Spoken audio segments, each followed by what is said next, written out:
Alors comment faire échec à l'accusateur? Troisième point, en enfilant la cuirasse de la justice. Il faut enfiler maintenant la cuirasse de la justice. Toujours dans le psaume 51, verset 16, « Si tu avais voulu des sacrifices, je t'en aurais offert, mais tu ne prends point plaisir aux holocaustes. » Les sacrifices qui sont agréables à Dieu, c'est quoi? C'est un esprit brisé. Ô Dieu, tu ne dédaignes pas un cœur brisé et contrit.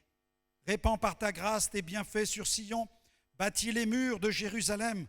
Alors tu agréeras des sacrifices de justice, des holocaustes et des victimes tout entières. Alors on offrira des taureaux sur ton autel. Le verset 4 nous dit, « J'ai péché contre toi seul, j'ai fait ce qui est mal à tes yeux, en sorte que tu seras juste dans ta sentence, sans reproche dans ton jugement. » David vient sur le terrain de la justice de Dieu. Il enfile la cuirasse de la justice et c'est important que nous puissions nous-mêmes l'enfiler. Dans Éphésiens 6, 14, Paul nous invite à revêtir l'armure pour faire face à l'accusateur. Et David est en train d'échapper à l'accusateur. Il prend conscience et il prend conscience de ce que Dieu désire, de ce que Dieu veut. Et voilà comment il résiste. En reconnaissant la justice de Dieu, tu seras juste dans ta sentence, sans reproche dans ton jugement. Et sous la nouvelle alliance, Dieu soit béni. Paul nous dit dans Éphésiens 6, 14, revêtez la cuirasse de la justice. La cuirasse de la justice. Dans le texte grec, c'est le mot thoraka. Il donne le terme thorax. C'est cette armure qui vient protéger notre poitrine, notre thorax. Pourquoi? Parce qu'en dessous, il y a le cœur et en dessous, il y a nos émotions, il y a nos sentiments. Il y a toute notre vie émotionnelle. Et il nous faut revêtir la cuirasse de la justice parce que l'ennemi va travailler sur le terrain de nos émotions. Il va nous attaquer sur le terrain de nos sentiments. Il va nous attaquer sur le terrain de nos blessures. C'est pourquoi il est impératif que nous puissions triompher sur ce terrain-là en recevant la manifestation concrète de la justice de Dieu. C'est important que chacun ait une pleine révélation de l'œuvre de la croix. Jésus est mort sur la croix pour toutes les injustices que j'ai commises. Mais il est mort aussi sur la croix pour toutes les injustices que j'ai subies. Et trop souvent, nous réduisons le message de la croix. Parfois même, en tant que prédicateurs de l'Évangile, nous pointons du doigt les pécheurs en disant « Pécheurs, repens-toi, repens-toi ». En fait, nous mettons le doigt sur les injustices qu'ils ont faites. Mais nous oublions que s'ils ont commis telle ou telle injustice, c'est parce que aussi derrière, il y a des injustices qu'ils ont pu subir dans leur vie. Et il nous faut traiter les deux domaines. Nous allons dire à quelqu'un, tu es un alcoolique invétéré, t'arrêtes pas de boire, repens-toi de ton alcoolisme. Mais est-ce que nous savons par quel chemin cette personne est passée pour en arriver aujourd'hui à boire autant d'alcool, essayer de sortir de sa souffrance intérieure? Est-ce que nous essayons au moins de comprendre d'où vient le problème? Est-ce que notre mission, c'est une mission d'accusation ou est-ce que c'est une mission d'avocat? Est-ce que, bien entendu, il ne s'agit pas de nous voiler la face. Nous savons que l'alcoolisme peut avoir des conséquences terribles pour la personne elle-même, pour ses enfants, pour son épouse, pour toute une famille, pour la conduite au volant et bien des choses. Et loin de moi de minimiser le danger de l'alcoolisme. Mais ce sur quoi je veux attirer votre attention, c'est sur le fait que trop souvent nous pointons le doigt sur ce que le pécheur peut faire, les injustices qu'il peut commettre. Mais nous oublions aussi parfois les injustices qu'il a pu subir. Et Jésus est mort sur la croix pour tout le mal que j'ai pu faire. Et il vient me pardonner mes péchés, les péchés que j'ai faits. Mais s'il meurt sur la croix, c'est parce qu'il sait aussi que si j'ai fait tout ce que j'ai fait là, c'est parce qu'il y a un ennemi qui fonctionne sur cette planète qui s'appelle Satan. Et Jésus a dit, il ne vient que pour voler, égorger et détruire. Et Jésus a dit, moi je suis venu afin que mes brebis, elles aient la vie et la vie en abondance. Amen. Alors je viens et je reconnais mes péchés. Seigneur, je reconnais mes fautes, j'ai dit, j'avouerai mes transgressions à l'Éternel. Seigneur, je te confesse mes péchés ce matin. En même temps, je lui dis, Seigneur, viens guérir les blessures de mon cœur. Viens guérir les blessures de mon cœur. Et dans la synagogue, dans Luc chapitre 4, quand il fait référence à Isaïe 61, vous avez remarqué, Jésus, ce qu'il dit, l'Esprit du Seigneur est sur moi parce qu'il m'a oint pour guérir ceux qui ont le cœur brisé.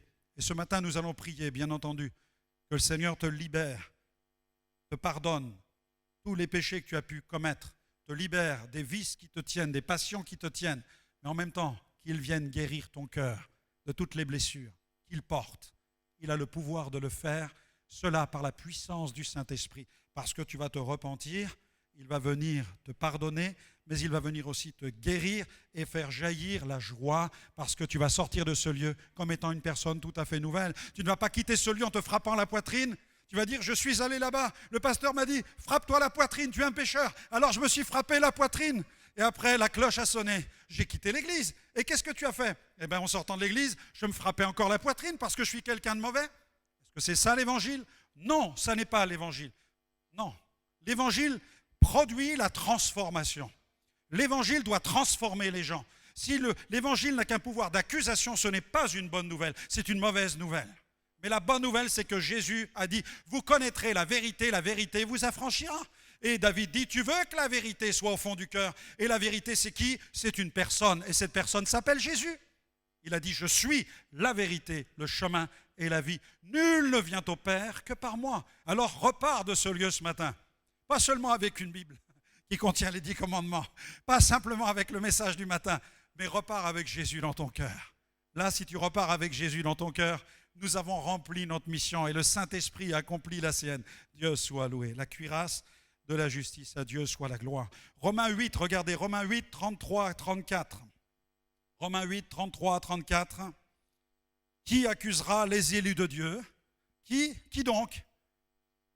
Dieu est celui qui justifie. Qui les condamnera? Le Christ Jésus est celui qui est mort. Bien plus, il est ressuscité. Il est à la droite de Dieu et il intercède pour nous. Souvenez-vous de cette scène de l'Ancien Testament. Dans Zacharie, avec le sacrificateur Josué qui est là devant Dieu. Et puis Satan se présente et que fait-il? Vous avez vu ce qu'il fait? Il pointe du doigt les taches qu'il y a sur les vêtements du sacrificateur. C'est facile. C'est facile, bien-aimé. Si vous me regardez, vous allez dire, ah, le pasteur, il a tel défaut, tel défaut, tel défaut. Si moi, je parle de chacun d'entre vous, je vais dire, ah, lui, il est bien, mais regarde, il a ça. Vous pensez que l'Église, c'est ça? Ça, c'est pas l'Église, mes amis. Non. Et c'est ce qui se passe avec Satan. Parce que le rôle de l'accusateur, c'est de pointer du doigt nos défauts, nos échecs, et d'aller fouiller dans les poubelles de notre passé. Ça, c'est le rôle de l'accusateur. Et Josué, dans cette scène, il va être au bénéfice de la justice de Dieu. Regardez dans le livre de l'Apocalypse, là encore, dans Apocalypse 12, il y a ce démon, ce diable accusateur qui va et qui vient. C'est un peu étrange, dans un corridor, il arrive à se présenter devant Dieu et il est l'accusateur des frères. Toujours, il cherche à accuser, à accuser. C'est son rôle. Oh, l'Église n'accuse pas. L'Église, elle prie pour qu'il y ait une repentance, c'est-à-dire conviction de péché qui s'accompagne d'une transformation. Ce qui est accusation n'appartient pas au royaume de Dieu, ça appartient au royaume des ténèbres. Et nous devons prêter la main au Saint-Esprit, bien-aimés. Nous devons travailler dans cet esprit-là, prier pour qu'il y ait repentance, transformation par la puissance de Dieu. 4e point, comment faire échec à l'accusateur? En apercevant l'issue glorieuse. Amen. Verset 8 du psaume 51. David ajoute et il dit, « Annonce-moi l'allégresse et la joie, et les eaux que tu as brisées se réjouiront. » Amen. On peut illustrer ce passage, vous pouvez noter dans la marge de votre Bible, Luc 15, avec la parabole du fils prodigue. Vous avez vu, vous connaissez la scène. Le fils qui prend la part de son héritage, qui va tout dépenser dans la débauche. Alors la débauche de l'époque, vous savez, elle n'est pas plus reluisante que la débauche d'aujourd'hui. On ne va pas entrer dans les détails, mais il a tout dépensé, tout l'héritage. Il a réclamé sa part d'héritage, il a tout dépensé. Il en est arrivé à être ruiné. Il s'en est retrouvé à s'occuper des pourceaux. Il a élevé les porcs. Et puis là, dans la fange, dans la boue, face à lui-même, la Bible dit rentrer en lui-même. Il a commencé à réfléchir. Et parfois, il faut qu'on touche le fond pour commencer à réfléchir. Et là, ce jeune homme a réfléchi. Il a dit combien de mercenaires, c'est-à-dire d'ouvriers. Combien d'ouvriers chez mon père ont du pain en abondance et moi je suis là dans la boue en train de manger la nourriture des cochons. Voici ce que je prémédite. Il prémédite dans la parabole. Voilà ce que je vais faire, je vais me lever, j'irai vers mon père, je lui dirai, mon père, j'ai péché contre le ciel et contre toi. La Bible dit, il se leva et il alla. Il est passé de la préméditation à l'action. C'est l'esprit de repentance, c'est l'esprit du relèvement, bien-aimé. Il prend conscience de son état, mais il va sortir de son état. Et ça, c'est le travail qui me plaît tellement dans l'œuvre de Dieu, c'est quand le Saint-Esprit amène une personne quand la grâce de Dieu va chercher la personne dans l'état où elle se trouve et que Dieu la ramène dans son état à lui. Il quitte la boue, il quitte la souillure. Et bien plus, vous savez ce qu'il quitte? Parce que souvent on n'en parle pas, mais là dans cette parabole, vous relirez la scène du fils prodigue, pour moi il quitte quelque chose dont nous n'avons pas vraiment suffisamment conscience. Il quitte cette distance qui le sépare de son père. Il quitte cette distance qui le sépare de la maison de son père. Parce qu'il aurait pu envoyer un courrier. Aujourd'hui, il enverrait un SMS. Ça serait un coup de fil. Il dirait, écoute papa, allez, ouais, j'ai fait l'idiot là, pardonne-moi. Non, la distance. Il va vers son père et son père, qu'est-ce qu'il fait le père?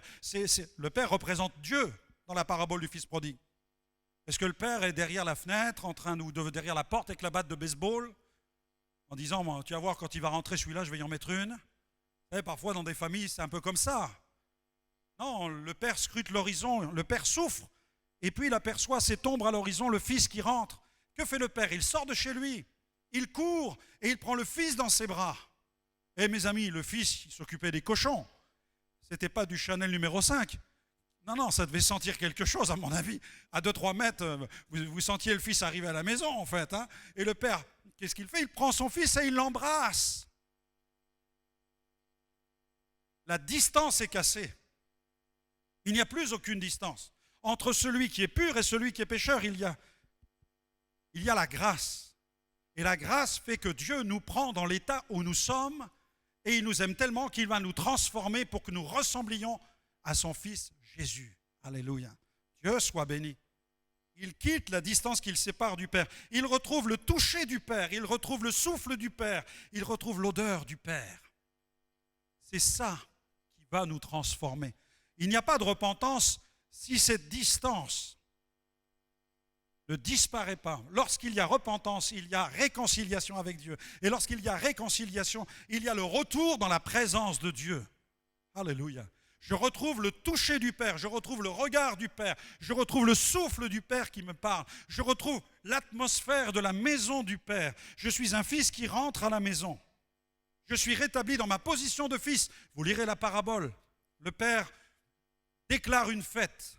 Il rassemble tout le monde. On tue le veau gras, on fait une grande fête, on fait un repas. Et puis il dit, mettez-lui des sandales à ses pieds, parce qu'il était comme un esclave maintenant, il était devenu esclave. Mettez-lui des sandales aux pieds. Allez me chercher la bague, mettez-lui une bague au doigt, symbole de l'alliance. Tu ne seras plus un esclave. Maintenant l'alliance est réparée entre nous. Tu redeviens mon fils. Même si tu as dilapidé l'héritage, tu redeviens mon fils. Oh Dieu soit loué. Bien trop de chrétiens vivent une destinée au rabais car ils s'autoflagellent. Et j'aimerais que tu cesses de t'autoflageller ce matin. Nous assistons malheureusement à des mises en scène, des parodies de repentance, parce que la repentance n'est pas au fond du cœur et le relèvement ne fera pas suite à ces larmes. C'est une forme de rôle de composition où parfois même certains cherchent à se donner l'attitude de quelqu'un qui se repent et inconsciemment, ils continuent à expier leurs propres péchés en s'accusant, en se reprochant, en s'incriminant. Mais la nouvelle alliance et cette dispensation d'allégresse que Dieu donne, proclame, annonce, et il te dit demande pardon, il te dit crois au pardon, il te dit vil pardon, il te dit ne pêche plus. 5e point. Comment échapper à l'accusateur? Eh bien, en cherchant la pureté du Père, en cherchant la pureté du Père. La pureté, écoutez-moi bien, la pureté ce n'est pas l'absence de péché. Non. La pureté c'est la nature de Dieu. C'est la présence de Dieu, la pureté. Un homme pécheur qui arrête de pécher ne devient pas pur. C'est un pécheur qui cesse seulement de commettre des fautes. C'est différent. Un oiseau qui cesse de voler est toujours un oiseau. Un pécheur qui arrête de pécher demeure un pécheur. La pureté, ce n'est pas l'absence du péché. La pureté, c'est la nature de Dieu. Et il n'y a pas de pureté sans la présence de Dieu. Seule la présence de Dieu peut nous rendre purs. C'est pourquoi Dieu doit prendre place là où quelqu'un se repent. Là où quelqu'un arrête de pécher. Il faut que Dieu prenne sa place. Sinon, la personne a simplement pleuré sur elle-même, elle a corrigé sa manière de vivre. Mais nous ne voulons pas des gens améliorés, nous voulons des gens transformés. Sinon, nous obtenons des gens religieux, avec une morale plus ou moins bonne. Mais lorsque Dieu règne en nous et nous transforme et qu'il habite en nous, il nous purifie et il nous rend purs. Regardez ce que déclare dans le psaume 51 David, au verset 2. Il dit « Lave-moi complètement de mon iniquité ». Il dit « complètement de mon iniquité ». Purifie-moi de mon péché, purifie-moi. Et il dit « avec l'hysope, et je serai pur. Lave-moi et je serai plus blanc que neige. » Avec l'hysope. L'hysope, c'était une branche d'une variété de plantes tout à fait particulière que les Hébreux prenaient pour asperger du sang sur les linteaux des portes lorsqu'ils commémoraient la célébration de la Pâque. Vous vous souvenez de l'histoire dans le pays d'Égypte avec le passage de l'ange exterminateur dans les maisons juives où l'on a appliqué du sang sur les linteaux. Là où il y a eu le sang du sacrifice, l'ange est passé et n'a pas frappé les premiers-nés. Mais dans les maisons égyptiennes, là où le sang n'a pas été appliqué, le jugement est tombé. Et là, David dit, lave-moi avec l'hysope. Il dit, prends cette branche et lave-moi, asperge-moi. Nous avons un symbole, celui de la croix. Nous avons bien plus que cette branche aujourd'hui sous la Nouvelle Alliance. Nous avons l'œuvre de la croix. Et le psalmiste, regardez ce qu'il dit. Purifie-moi avec l'hysope. Il ne dit pas, je vais me purifier avec l'hysope. Il dit non, purifie-moi avec l'hysope. C'est une action qui vient de Dieu, la purification. C'est Dieu qui doit le faire. La repentance, c'est moi. La confession, c'est moi. La purification, c'est Dieu. C'est l'intervention, c'est la prise de position de Dieu dans ma vie qui va accomplir cette repentance. Il faut que Dieu le fasse. Purifie-moi avec l'hysope. 1 Jean 1,9. 1 Jean 1,9. Regardez dans votre Bible. Le texte dit, si nous disons que nous n'avons pas de péché, nous nous séduisons nous-mêmes. 1 Jean 1,9. Si quelqu'un ce matin dit, moi pasteur, je n'ai pas de péché. Bon, il vient de dire qu'il est un pécheur en fait, mais qu'il l'ignore. Ou en tous les cas, il ne veut pas le savoir. Il n'a pas envie de le savoir. Mais il n'y a pas un juste, pas même un seul. Nous sommes tous pécheurs. La différence pour nous qui sommes sous la Nouvelle Alliance, c'est que nous sommes rachetés de notre péché. Nous sommes des rachetés. 1 Jean 1,9, si nous disons que nous n'avons pas de péché, nous nous séduisons nous-mêmes, la vérité n'est point en nous. Si nous confessons nos péchés, il est fidèle, premièrement, pour nous les pardonner, deuxièmement, pour nous purifier de toute iniquité. Si nous disons que nous n'avons pas péché, nous le faisons menteur, sa parole n'est point en nous. Premièrement, pour nous pardonner, deuxièmement, pour nous purifier. S'il pardonne, que puis-je déclarer ce matin? Si Dieu dit qu'il pardonne, qu'est-ce que je peux dire dans la prière? Que puis-je dire ce matin? Si Dieu dit, si nous confessons nos péchés, il est fidèle et juste pour nous pardonner. Ce que je peux dire ce matin, si je confesse mes péchés, je peux dire je suis pardonné. Je peux le dire. Amen. Je peux le déclarer, je suis pardonné parce que j'ai confessé mon péché. En même temps, il dit pour nous pardonner et nous purifier de toute iniquité. Je peux dire alors, si je confesse mon péché, je peux dire Seigneur, je suis pardonné. Et je peux dire aussi je suis pur. Pourquoi? Parce que c'est lui qui le fait. Amen.